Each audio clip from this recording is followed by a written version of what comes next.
Welcome. Today I'm going to be talking about what causes suffering and how to free ourselves from suffering. So life is suffering. We cannot escape it. It is part of being human, and the more we resist it, the more we will suffer. Our ego mind is constantly trying to be in control. We try to control our lives, people, situations, what's going on. We're always trying to be in control. And because of this, it creates more suffering. And this suffering creates pain, anxiety, resentments, and frustrations. So ultimately, suffering comes from attachment, desire, and also ignorance to the true nature of reality. And there's a beautiful quote from Pema Chodron, a Buddhist nun, and she says that it isn't what happens to us in our life that causes us to suffer. It's actually the way we respond and the way we react that causes the suffering in our lives. So ultimately, we're not always going to like what's happening in our lives, but the more we can just accept what is, the more we will be free. And I want to talk about the main causes of suffering. So the first one is the all-pervading pain, which involves the physical and the emotional. So the physical is related to our physical body, whether we're sick, we have a disease, we have illness or injury. And the emotional obviously relates to our emotions, whether we have loneliness, fear, anxieties, pain, frustration, grief, anger, etc. So it is usually the emotional pain that has a lot more charge and can trigger us a lot more compared to the physical. The second one is the pain of impermanence, because ultimately we wish for things to remain the same, but it is impossible. Life is constantly changing. Life is constantly in motion. It is fluid. Nothing remains the same.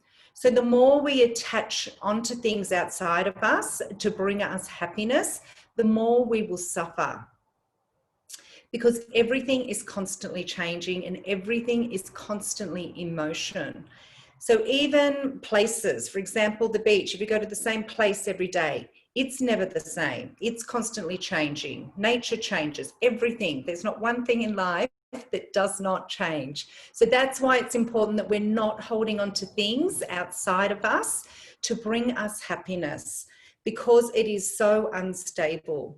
We really need to work on creating and developing a stronger relationship with ourselves, this inner connection with ourselves, because that is what is stable. Our connection with ourselves and also our connection with the divine.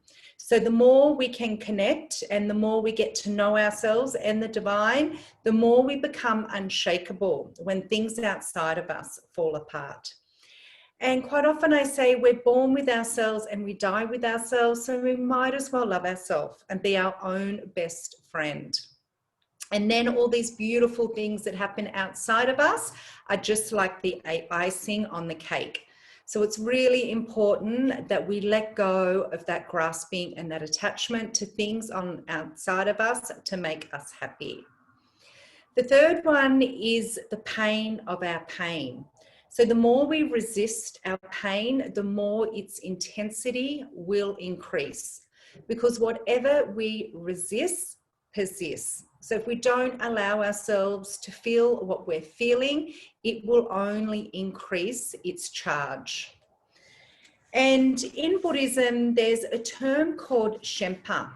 And it's that hooked sensation when we feel like we're really caught in our thoughts, we're really caught in our emotions, we feel like we're in this black cloud and we can't get out of these reoccurring thoughts, and either thinking about the past, how could that happen to me, thinking of the future, worrying about the future.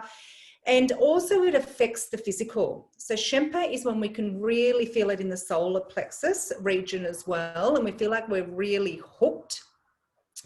And talking about Shenpa, I want to give you some tools that can help you relieve or get yourself out of the Shenpa a lot quicker, so that we're not stuck in this suffering, this intense suffering for long periods of time.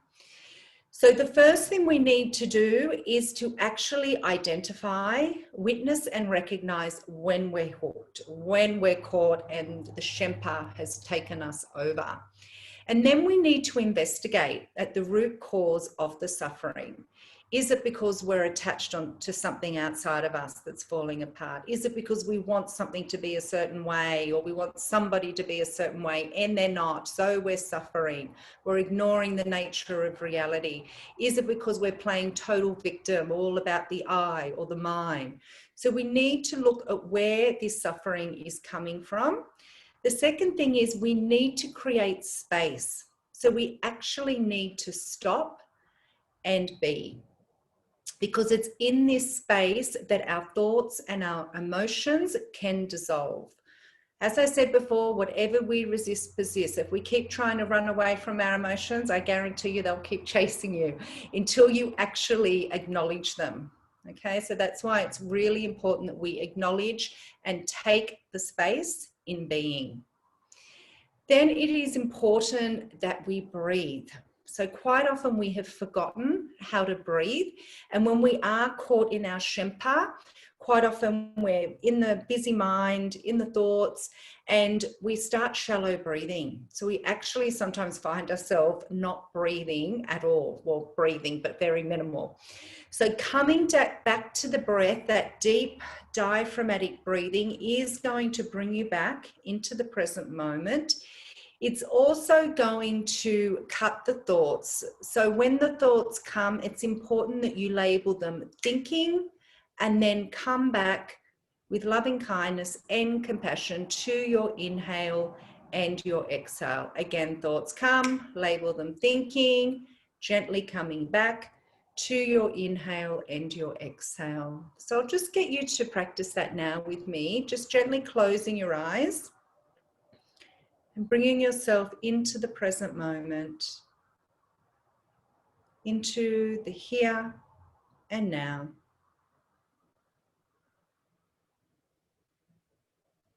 And then with the next inhale, just feeling the abdomen expand like a balloon on the in-breath. And on the exhale, the abdomen gently relaxes. And as thoughts arise, just label them thinking, and with loving kindness and compassion, gently bringing yourself back to the in-breath and the out-breath. Just allowing the thoughts to float on by like clouds in the sky. No stories, no attachments. As you bring yourself back in this moment with your inhale and your exhale. And just gently opening your eyes. So with the breath, this deep diaphragmatic breathing, it will drop the energy out of the head also into your center. And as the thoughts come, as I said, label them thinking and bringing yourself back to this breath. The next thing is it's really important that we allow ourselves to be with our emotions, to actually feel our emotions. Because by allowing ourselves to be vulnerable, our emotions can then pierce our hearts and awaken loving kindness and compassion within ourselves. Because the more we shut down, the more we armor our hearts and constrict, the more painful it's going to be because we're shutting down. So by shutting down, closing down, it's painful. It's painful to live with ourselves when we're like that, let alone everybody else that has to put up with us.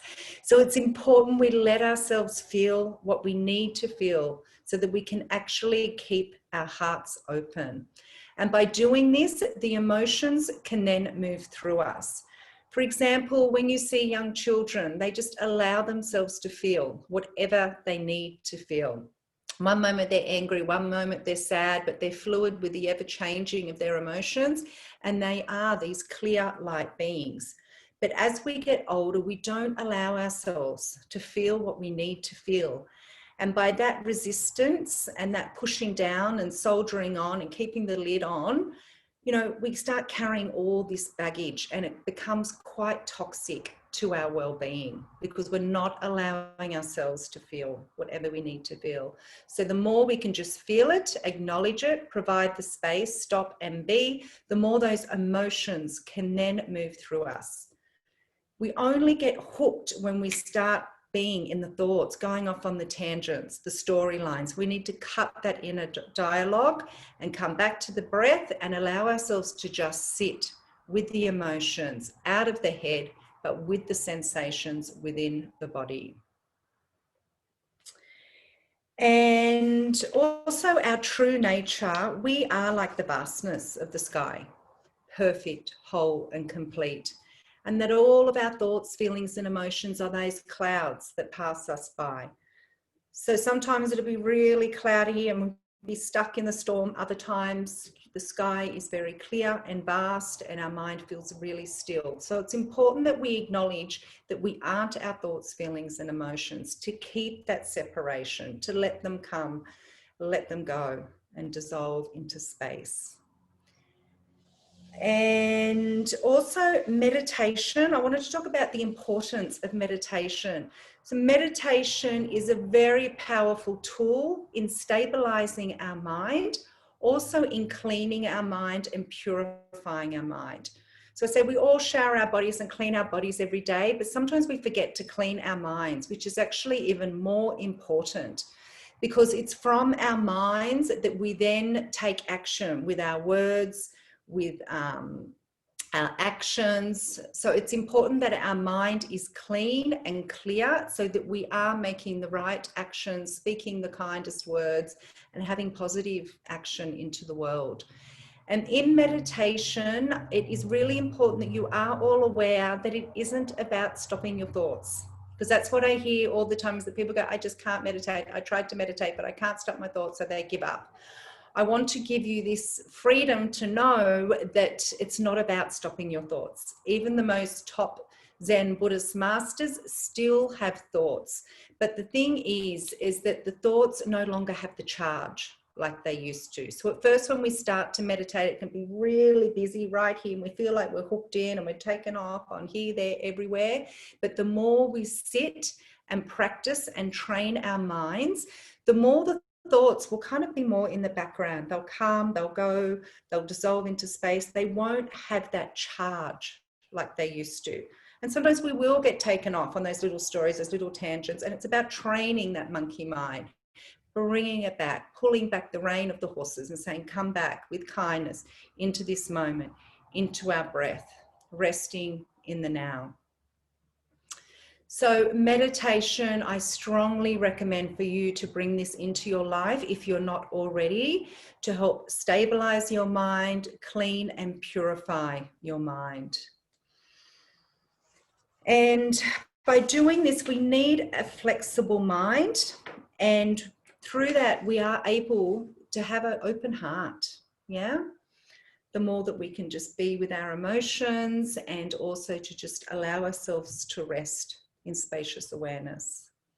Then it is important that we don't dwell, you know, in the emotions and the thoughts. So it's important we recognize them, but then it gets to a point we need to take action to move ourselves out of that suffering.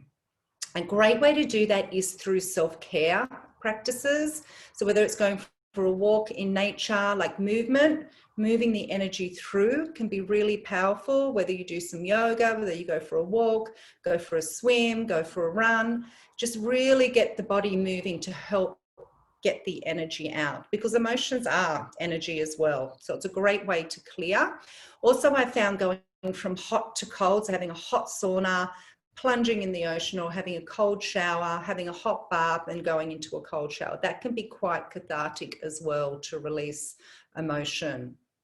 So that's very important that we choose to take ourselves out when it gets to that point. So it's important we acknowledge the emotions, but then it's important we take positive action and we have positive thoughts. And with that, it's the antidote. So for example, if you're angry, you need to choose patience. If you're sad, you need to choose joy and happiness. So we need to take those positive actions and make that positive change within our life. Then it's also important that we put our suffering into perspective, because sometimes we can get so caught into the dramas of our own mind, because ultimately it is only our mind and us believing our thoughts that creates the suffering. It is all an inner job that we create within ourselves. So we need to put it into perspective. When we're suffering, then go, well, look, do I live in a third world country? You know, do I have access to food? Do I have access to shelter? You know, coming back to gratitude of what you do have in your life. You know, take yourself to a hospital and look at all the people dying from life-threatening diseases, and then go, oh, actually, am I suffering? So we really need to put our suffering into perspective. Also, being a change in the world, helping others, being of service will really help you get out of your stuff because you're being of service, you're helping others, you're being that change in the world, which will then have a ripple effect and can have a really positive impact. And knowing that by holding on to negative thoughts and emotions, we only create suffering for ourselves. So we need to make those conscious decisions to move through them and to make a positive change. So I wanted to just say a few little quotations to you as well. So I invite you to gently close your eyes. With no pain, there is no compassion. We need to take our pain and poison and turn it into good medicine. We need to go from constricted to open, from fear to fearlessness, from uptight to flexible. Relax your mind and open your heart. We need less holding and more opening. We need to learn to accept the present moment as though we had invited it, working with it instead of against it, making it your friend instead of your enemy. Stay open. Don't shut down or constrict. Stop looking outside of ourselves for strength in the things that weaken us. We need to allow everything to be as it is. Fear is a part of growth, and it is through loving kindness and compassion towards ourselves and others where this trust and courage will grow. May all beings have happiness and the cause of happiness. May all beings be free of suffering and the cause of suffering. May all beings remain in equanimity, free from attachment and hatred towards those near and far. May all beings be free. Namaste.